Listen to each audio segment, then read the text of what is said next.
Anyway, for this talk, actually, I'm actually gonna need your help. So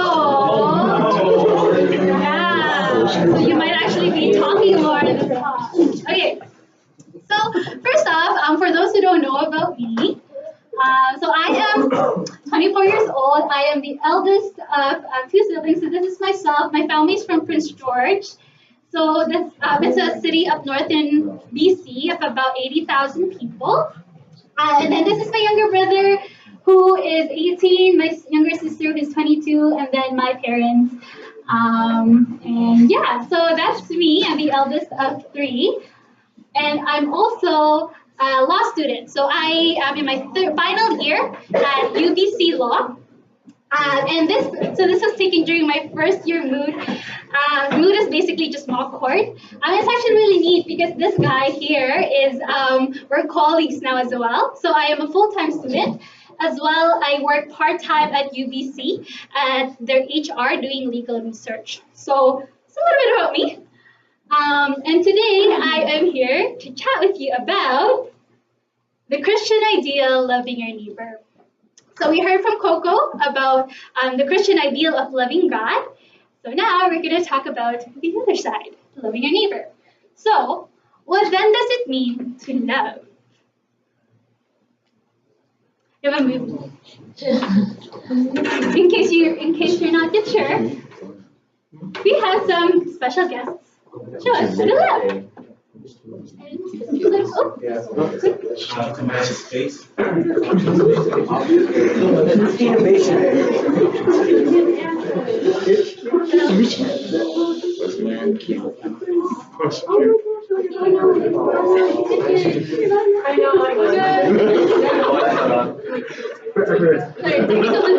been through before.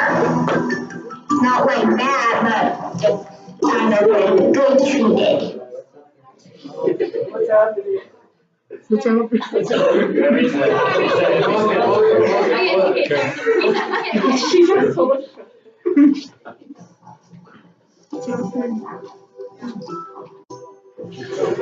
Mine's like over a billion stuff. Helping someone even if you don't want to.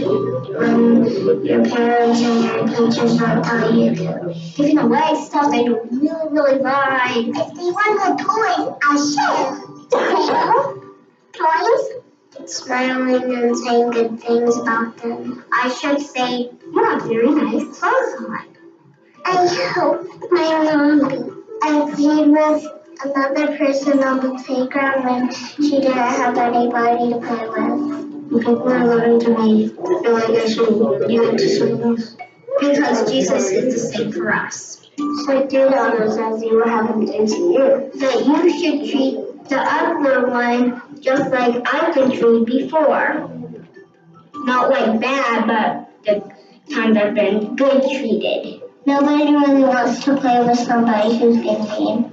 Being kind knows helping those in need. Give them some food. Get fish and bread, ingredients and peas. Apples. My mom or dad. Can we go get food for the hungry person I found? Rob is hugging your mom and helping her wash the dishes. I just get the water feed and just spray them. People show me love by holding my hand, and they also give me a kiss around the head when I'm asleep very lately. There's people that don't get love in other places of the world. You help them. Just help people. If we show people love, they can spread it all around the world. Okay, come here, mommy. I'll show them something. I'll show you something. Come here, mommy.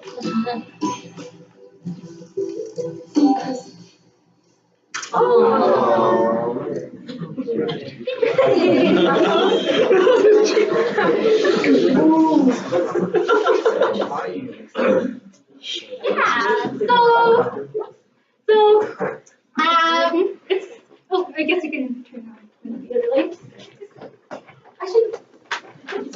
Okay. So it's kind of really neat how all of, okay, what did you guys think of that movie actually? What did you, ladies and gentlemen? Who liked it? Yay! Okay, cool. So what I found really interesting about the movie or the little film was that these children who are they're really young, but they're able to recognize what love looks like, and love isn't and the examples that they use, it's not like like this grand gesture, but it's like little things, little everyday things that a lot of people might just be like, oh whatever, that doesn't mean anything. But these little children recognize that these little things, these little acts actually, it's love. And that there was this one boy who talked about we love because Jesus loved us. So that's a little bit more of what we're going to talk about today. Because loving God and loving our neighbor form the inseparable core of Christian life. We can't love God. We can't say we love God but not love our neighbor because. Go ahead. So, are you familiar with this film? Oh, this film. This painting. Are you familiar with this painting? Are you familiar with this painting? Yes. Okay, what's it called? By Michael. Yes, exactly. So we can't love God without loving our neighbor because we're all made in His image and likeness. Because we're all made in His image and likeness. So what I really like about this art is that so as you can see, this figure is supposed to represent God, and so God has His right arm outstretched, giving Adam that spark of life. And Adam has his left arm mirroring God. So to kind of symbolize that we are made in His image and likeness. So what that means then, us being made in His image and likeness, is that each one of us, myself, you, every single one of you, has the capacity to reveal something of who God is. So think of it as like Christ is the Son, and then everyone else is creation. So each one of us allows us to see just how amazing the Son is. We are the church, God is the head, and we're the body. So it's like, if God is the head of the church, and we are His body, how can we say, God, I love your head, but I hate everything else about you? We can't. Because loving God and loving and everyone there, or loving people, it's inseparable. We can't say we love God but hate the very likeness of God in human beings. Okay, so in short, we're called to love our neighbor. But how? What then is Christian love? Okay. So remember how I said I'm going to need your help? Okay. So for the next slide, every time there's a blank, I'd like you to say your name. And I need to be able to hear it. Okay? Okay? Sound good? All right. Okay. So go. Okay. Hold on. Stop. Okay. Let's do it together. Okay? So. Serena is patient. Okay, 1, 2, 3, go. Serena is patient and kind. Serena is not hopeful. Serena is not arrogant. Serena is not for its own way. Serena is not careful of resentful. Serena is not rejoices wrong, but rejoices in the right. Serena bears all things, believes all things, holds all things, endures all things. Serena's love never ends. So, how is that? How easy was it to say this? How easy was it to say this with conviction?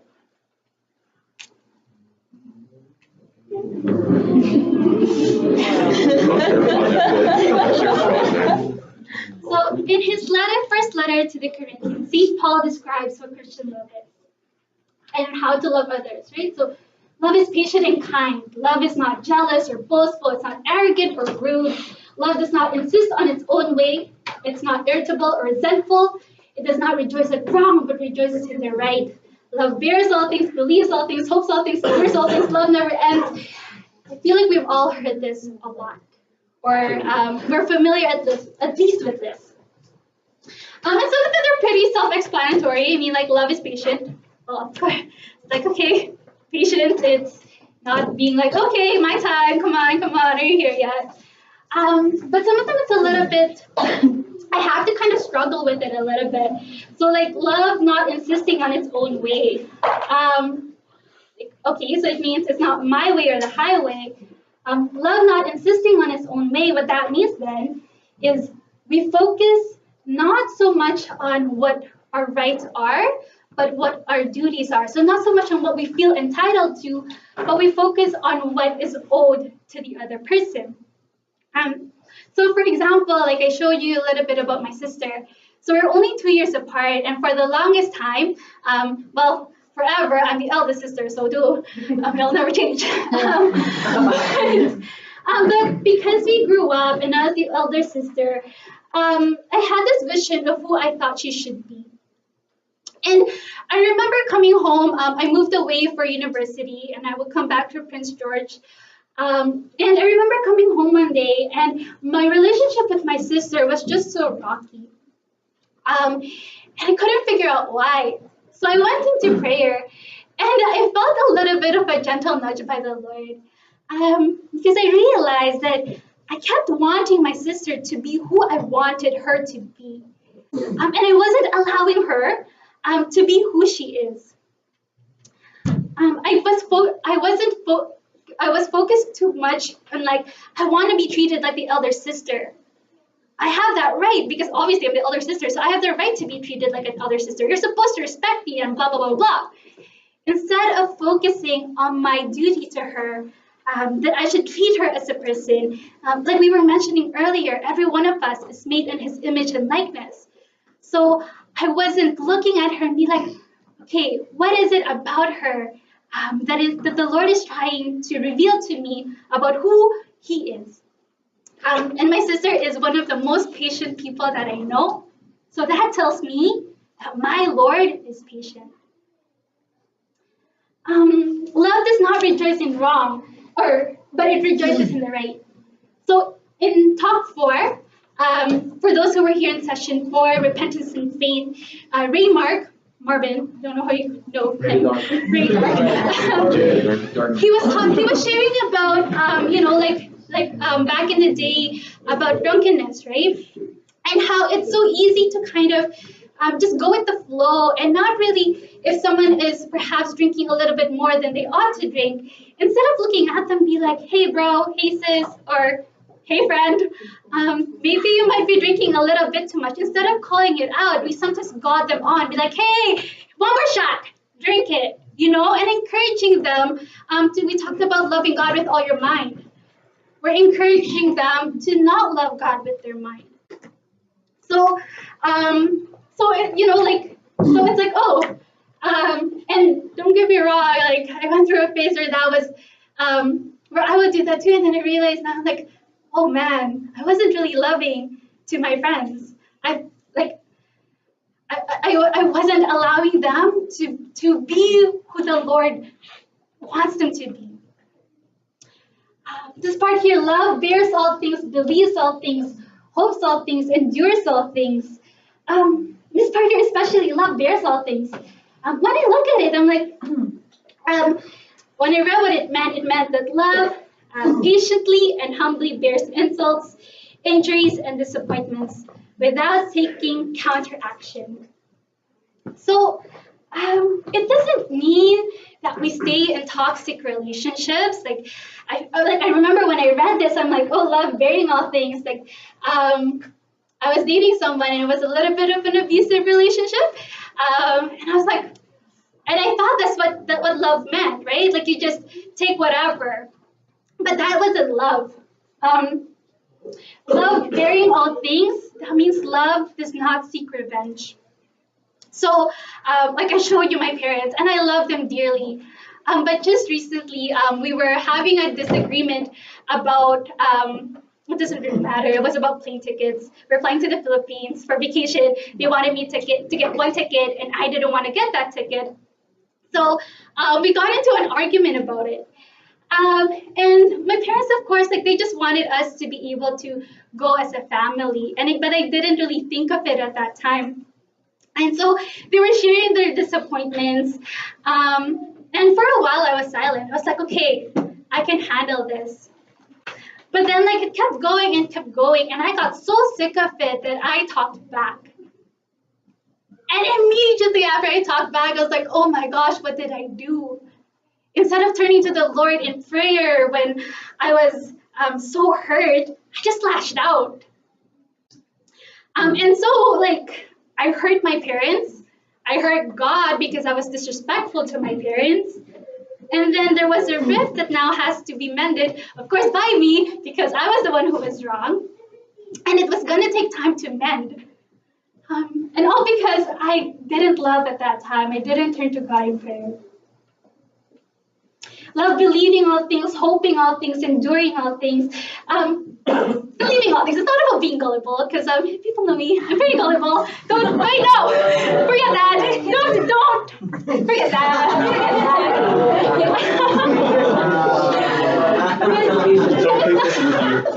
It's not about being gullible, but rather it's about believing the best in others, being persistent, being hopeful of God's power. So my parents did this for me. So when I was in university, maybe my second, third year, I was starting to move away from the faith because I was starting to question, Lord, what is this whole Catholicism about? I don't understand it. There's so many things I didn't understand that I was just like, what's the point of this? So I was kind of like going away. But my parents, thank God for them, they loved me. They believed that God had the power to change my life. And even though like I didn't really want it, they were praying for me. And more importantly, like even when I wasn't ready to reconvert, the Lord or my parents were just patient. They were there for me. And obviously my parents' love bore fruit because I'm here today sharing to you about how awesome God is. So that's what Christian love is. But Jesus elevated loving one's neighbor to a commandment. Loving our neighbor is not an option. So, familiar? Okay, so at the night of the Last Supper, right before Jesus was going to the Garden of Gethsemane, right before he was to experience his crucifixion, Jesus took off his garments. So what that meant actually is he literally took off his garments, obviously, and like became. This is what servants wore. So he literally put on the clothing of a servant, and he washed people's feet. And we don't really think about it because we have pretty nice shoes now. It kind of keeps our feet covered. But if you look, back in the day, they were walking in thongs and sandals. So imagine these people, they've been walking for miles and miles. Their feet are probably dirty, dusty, stinky. But what our Lord did, he went down on his knees, he washed their feet. Jesus even washed Judas's feet. And after Jesus put his garments back on, he sat on the table and he told his apostles, if I then, your Lord and teacher, have washed your feet, you also ought to wash another's feet. And he summarized his entire body of teaching into this. But I give you a new commandment. Love one another as Jesus, has loved you. So you also should love one another. So love one another as I have loved you. You should also love one another. And how did Jesus love us? Coco said it already. Till death to the cross. So if you guys can read with me. It is rare indeed for anyone to die for a righteous man, though for a good man someone might possibly dare to die. But God proves his love for us in this: while we were still sinners, Christ died for us.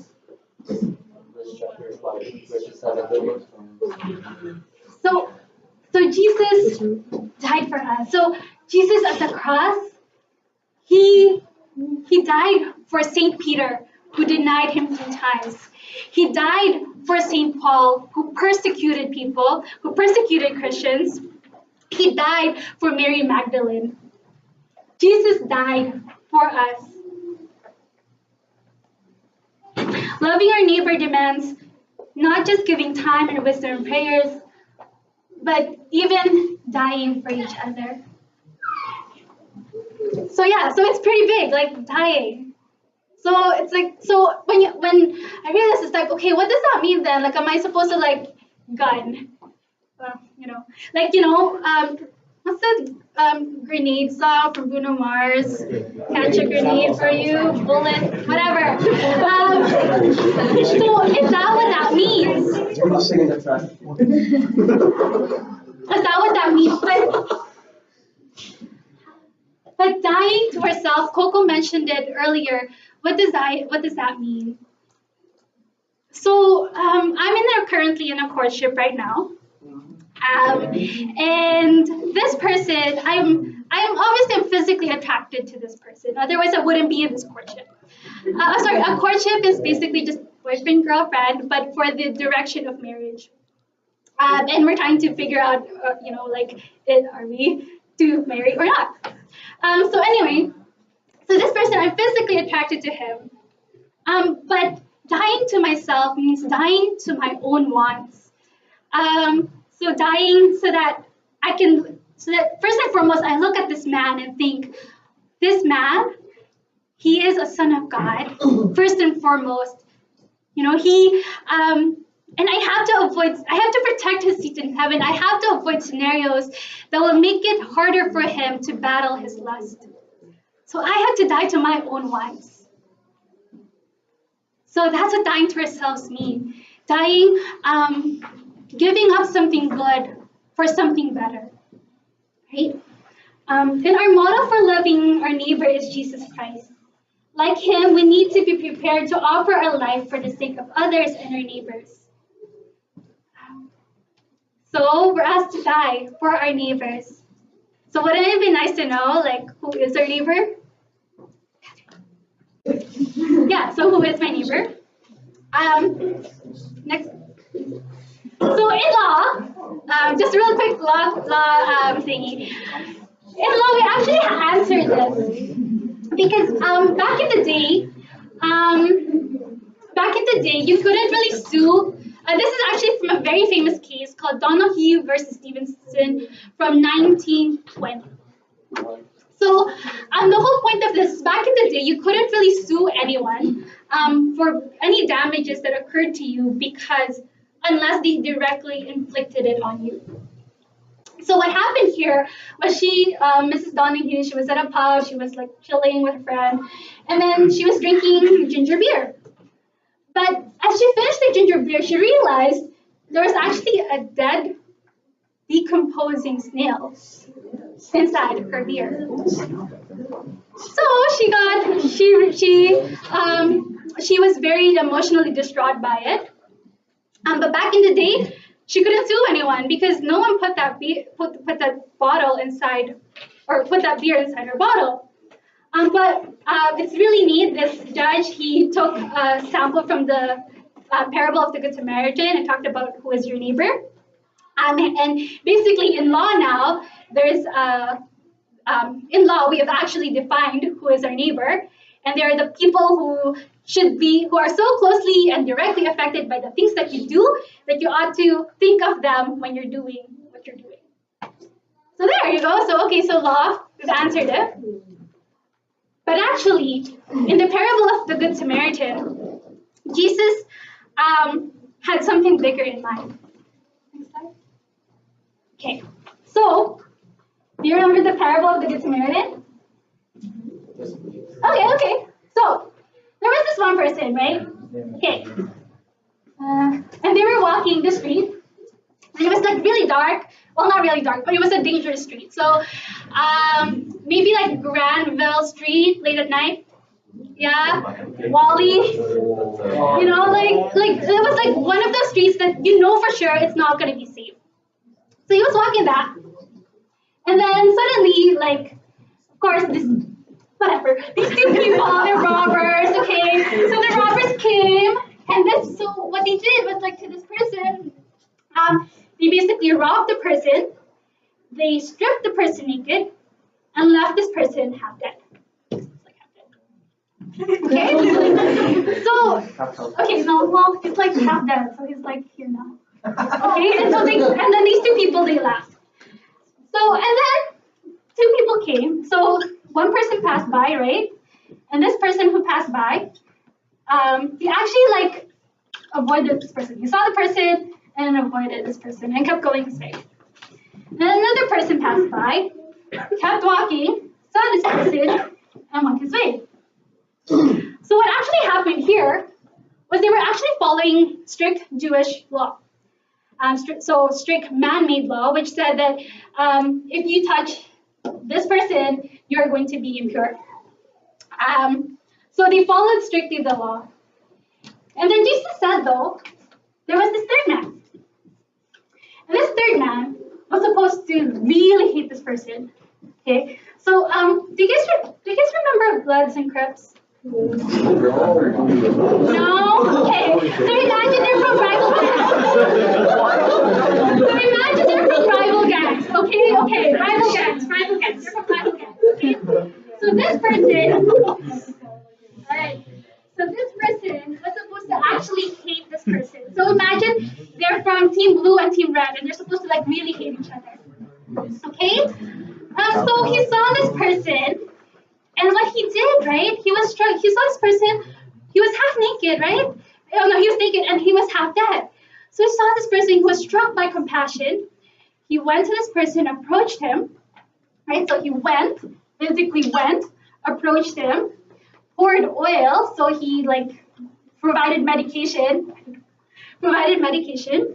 bandaged all these wounds, lifted this person in his car. So imagine someone who's like bloodied and whatnot. They lifted in his car, so he was ready to have his car be dirtied. Brought this person to a motel, basically an inn motel, same thing. Cared for him, and then the next day he gave the motel manager 2 days' wages. So imagine that he gave up 2 days' wages. So for those of the people here who work, imagine that giving up 2 days' wages worth, right? So he gave 2 days' wages. I mean, and then that was enough so that this poor guy here could stay in the motel for a few days, get food. But the guy didn't stop there. So this guy, what he did was he actually told the motel manager, okay, here is 2 days worth of wages, feed him, take care of him. And then whatever more you spend, if you need to spend more, I'll be back and I'll pay the difference.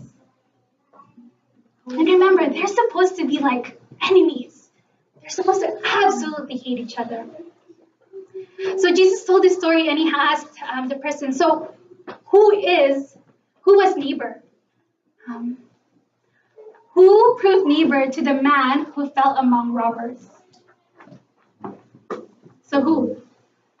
The first man? The first person? The second person? Or the third person? The one that figured throughout the motel. Who says first? Who says second? Who says third? Cool, you guys are listening. Great. Okay. Yeah. So Jesus told the person who asked, to the lawyer who asked, who is my neighbor? And he told them, yeah, the one who showed mercy to the injured man. And Jesus said, go and do likewise. So what's key here is Jesus didn't actually directly answer the question, who is your neighbor? Because he didn't want us to make that distinction of who do we help and who do we not help. But what's more important was that you come away thinking not who is my neighbor, but the right question is not who is my neighbor, but am I being neighbor? Am I being neighbor to the people who need me? Am I showing mercy to the people who need me? Am I approaching people and giving people the care and compassion that they need? Am I being neighbor? Because remember, right? Loving God and loving neighbor, they're two core, the same. So I don't know if you can still read it with all my writing. But love, so therefore love is not a passive attitude, but an active involvement. So, okay, so this guy, this puppy attacked my I love puppies, by the way. So this puppy says, my new business cards just came in. This person's like, cool, let me see one. And he's like, I get it. All it says is Jesus loves you. And the person's like, I know. Spreading the love of Jesus is my business. Wow.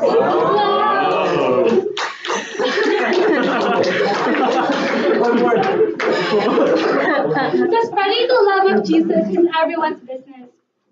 So we're called to go to people, to care for them, and not just wish them well. So Coco talked about Saint Mother Teresa going out to the poor, Saint Francis. Like we don't have to get naked, but to our parishes, they have different ministries. So prison ministry, they're the people who go to prisons and chat with people. If you have heard of ANCOV, Answering the Cry of the Poor, they also do fundraising, and there's like different charities to get involved with. But we can also reach out and listen to our friends. Like that's love. Like the first movie we saw. And when people, how sometimes people are like going through troubles, and sometimes, we can pray for them. And when we say, I'll pray for you, we can actually pray for them, and like we can write it down and be like, oh yeah. So during our prayer time, we can say, oh yeah, Lord, so-and-so asked me to pray for them. Can you please like help them out in whatever they need? So we can do all of these things. It's not passive, but it's active. It's doing something. Because loving God and loving our neighbor, it's been likened to the vertical and horizontal parts of a cross, right? So there's loving God, which is directed upwards, and then loving our fellow brothers and sisters, which is directed horizontally. So without one or the other, it's not really like a complete picture, right? So it's like here, it's like just one line. If you don't love others, and then here, if you don't love God, it's just like one line. Again, it's not like cross. But anyway, so they're inseparable, and we are asked to do both. And it's not easy. Like in fact, it's like really messy. But like I was sharing, right? Like all those times where I made mistakes, I wasn't turning to God. I wasn't asking God, like help me out here. But God is so good that He's so willing to give that grace. Like I was sharing, like 2-3 years ago, I wouldn't be here. But the Lord is so good that when I ask, He provides those opportunities and He gives me what I need in order to love people the way I ought to love them. So He wants to give that as long as we're sincerely asking for it. Jesus said to love one another as He loved us. He became servant, humbly washing feet, stinky feet. He loved us to death, literally. So let us work on dying to ourselves for others, sacrificing our comfort, sacrificing fulfilling our wants for the better of others, being content with having less for self so that there can be more for others, so that there will be enough for all. So let's go, let's get to our knees, let's roll up our sleeves and go forth and wash those stinky feet. And with that, may God be praised.